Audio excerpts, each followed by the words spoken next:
Hello guys, very welcome. JEE exam is going on, and within 1 week Karnataka CET exam also it is there. See, Karnataka CET exam and JEE main exam, ये दोनों का जो pattern है वो पूरी तरह से अलग है. ठीक है. सो कर्नाटका CET के एग्ज़ाम में अच्छा करने के लिए, see guys honestly let me speak, Karnataka CET में अगर 100 मार्क्स नहीं आ रहा है तो उसमें कॉलेज अच्छे तो नहीं मिलेंगे. टॉप 5 कॉलेज जो बैंगलोर सिटी के अंदर में वो नहीं मिलेगा. More than 100 marks requirement is there. And see, जो कर्नाटका स्टेट के जो बच्चे हैं उनके डोमिसाइल इस स्टेट का है, ठीक है, तो उनके लिए ईजी होगा 100 मार्क्स लाना. और at the same time you will have to pay very less amount, fee भी लेस, क्योंकि कर्नाटका CET एग्जाम एक स्टेट कोटा से होगा, एक तरह से वो गवर्नमेंट कोटा से एडमिशन होने वाला है वहाँ पे, तो you have to pay very less amount in that. वही सेम चीज कॉमेट के एग्जाम के थ्रू वही कॉलेज मिलेगा, तो वहाँ फी जो होगा 4 टाइम्स 5 टाइम्स ज़्यादा होगा compare to the Karnataka CET से जो वहाँ पे सीट मिलेगा. सो गाइस, थोड़ा सा वर्क स्मार्टली करना है. विद इन 1 वीक ही कैसे प्लान करना है कि कैसे मार्क्स आ सकता है. ये 1 वीक पूरे लाइफ आराम से चैन से बैठे बैठे रहो. अच्छा कॉलेज मिल जाएगा तो एक निश्चिंता रहती है लाइफ में कि चलो कंपनी अच्छी आती है, यहाँ पे अच्छा मैं मार्क्स लाऊंगा तो मेरा फ्यूचर अच्छा रहेगा. मेरे कहने का मतलब ये नहीं कि कॉलेज अच्छा मिल जाता है तो लाइफ सेट हो जाता है. फॉर जस्ट ना कि माँ बाप का पैसा सेव हो, अच्छा कॉलेज मिले, बर्डन नहीं रहे ब्रेन पे कि मेरे पैसा ये वहाँ से कहाँ से कैसे क्या आएगा. मैं अमीर गरीब की बात यहाँ पर नहीं कर रहा हूँ. मैं सजेस्ट क्या करूँगा, मेरी राय ये रहेगा, कोई भी बच्चा पढ़ रहा है मिनिमम अमाउंट लगे, मैक्सिमम आउटपुट है, जिसको बोलते हैं ROI.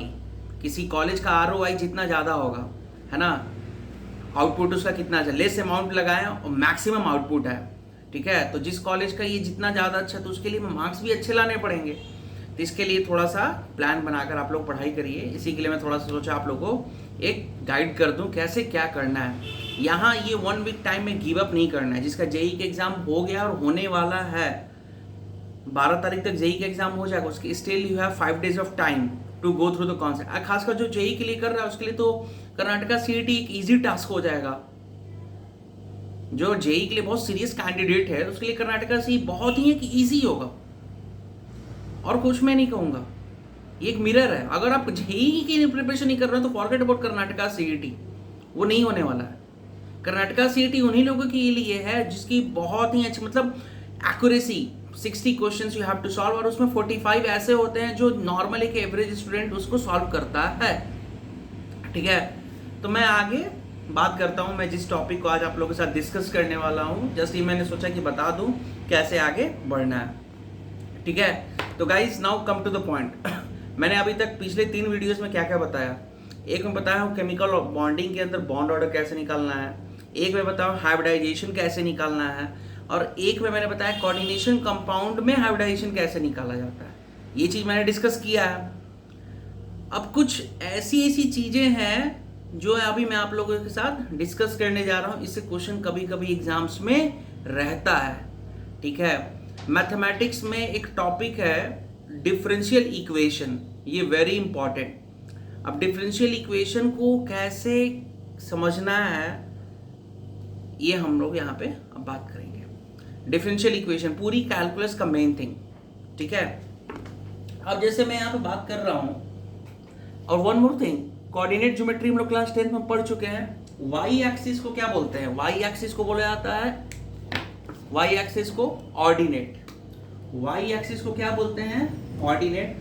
ये एग्जाम में ये सब वर्ड्स नहीं पता है गाइस, तो मैं सीरियसली बोल रहा हूँ. कर्नाटका CET क्या, एक नॉर्मल क्लास 12 के एग्जाम्स को भी करना बहुत मुश्किल है आजकल. ये सब बेसिक्स आना चाहिए. वो पहले जैसा नहीं है. स्टडी का लेवल क्या हो गया है कि बस वो बुक में जो लिखा वही क्वेश्चन आएगा, ऐसा नहीं है. अब बातें हो रही हैं to the point, conceptual study पे ज़्यादा focus, case study related question, more MCQs. तो MCQs कौन सॉल्व कर सकता है, जिसकी कॉन्सेप्ट्स क्लियर हो. ऐसा नहीं सब्जेक्टिव की डेफिनेशन आया कि एग्जांपल लिख दिया और उससे रिलेटेड एक नहीं. अब वो सिस्टम बंद हो चुका है. ठीक है, कोई भी स्टेट बोर्ड में पढ़ रही है, CBSE में पढ़ रही है, ये पैटर्न अब बंद हो चुका है. ठीक है, अब क्या यहाँ पे करेंगे, इतना हो गया.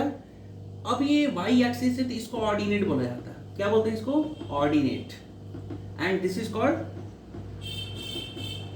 एब्सिसा। इसको क्या बोलते हैं, एब्सिसा, और इसको बोलते हैं ऑर्डिनेट। ये क्यों बता रहा हूँ, क्वेश्चंस करोगे तो इस टाइप के क्वेश्चन भी एग्जाम में दिखेंगे। इसको बोलते हैं ऑर्डिनेट, इसको बोलते हैं एब्सिसा। अब जैसे एक क्वेश्चन है कि slope of the tangent is equal to the product of the coordinates. तो कोऑर्डिनेट्स क्या होता है, कोऑर्डिनेट्स क्या होता है, एब्सिसा एंड ऑर्डिनेट को टुगेदर मिला देंगे तो वो हो जाएगा कोऑर्डिनेट। तो क्वेश्चन है, एक कर्नाटका सीईटी 2023 का बता रहा हूँ। कभी कभी क्वेश्चन वर्ड प्रॉब्लम, मैथ्स अच्छा करना है तो थिंकिंग पावर बहुत ही ज़्यादा अच्छा सोचना है। ऐसा नहीं कि मैथ्स फॉर्मूला आता है तो मैथ्स आता है, ये बहुत ही गलत थाउट प्रोसेस है। मैथ्स आने का मतलब क्या हो कि ब्रेन वर्क होना चाहिए, सोचना चाहिए, ठीक है।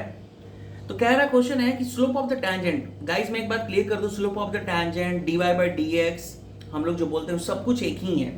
ये इसको बहुत सारे नाम है, dy बाई dx को स्लोप भी बोला जाता है, dy बाई dx को कहीं देखना m भी बोलते हैं, m जिसको m से बोला डिनोट किया, जिसको स्लोप ही होता है। dy बाई dx को tan थीटा भी बोला जाता है, और dy बाई dx को स्लोप ऑफ द टैंजेंट भी बोलते हैं, slope of the tangent, slope of the tangent, ये सब एक ही नाम है। dy by dx slope, dy by dx m, dy by dx tan theta, dy by dx slope of tangent, all are same thing, है ना। तो exam में ये कभी चारों में से कोई एक नाम होता है, कितने स्टूडेंट तो कुछ क्वेश्चन स्लोप की जगह tan थीटा रहेगा, ये पता है, ये तीनों नहीं पता तो क्वेश्चन ही को छोड़ देते हैं। ऐसा नहीं करना है, ठीक है। Now the thing is that, जैसे क्वेश्चन है 2023 का कि एक कर्व है तो उसका टैंजेंट, अभी मैंने लिखा, होप यू गाइस अंडरस्टूड ना। एक कर्व है जिसका स्लोप ऑफ द टैंजेंट वो क्या है, product of abscissa and ordinate. तो ऑर्डिनेट होता है y और एब्सिसा होता है x। So dy by dx जो है प्रोडक्ट ऑफ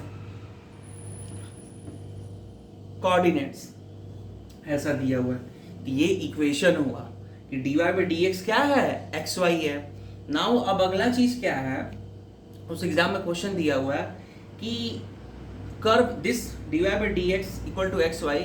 तो सबसे पहले इसको क्या करो, x वाला जो फंक्शन है x के पास रखो, y वाला फंक्शन को y के पास रखो। होप यू गाइस जो अच्छे से पढ़ रहे हैं उनको ये सब पता है। तो मैं क्या करूंगा, dy बाई y और इधर हो जाएगा dx by sorry x dx, ठीक है, इंटीग्रेट कर लो, ठीक है। और ये कर्व क्वेश्चन में दिया हुआ है 1 1 से पास कर रहा है, ठीक है। कुछ बच्चे ऐसे क्वेश्चन को क्या करते हैं, एक जनरल क्वेश्चन है इसको बच्चे छोड़ते हैं। ये कह रहा है 1 1 से पास कर रहा है तो दोनों तरफ इंटीग्रेट कर दो पहले। तो dy बाई वाई ये हो जाएगा log y और ये हो जाएगा x square by 2 plus c। ये सब मैं क्यों नहीं बता रहा हूँ कैसे, होप यू गाइस जो अच्छे से प्रिपेयर करें उनको पता होगा।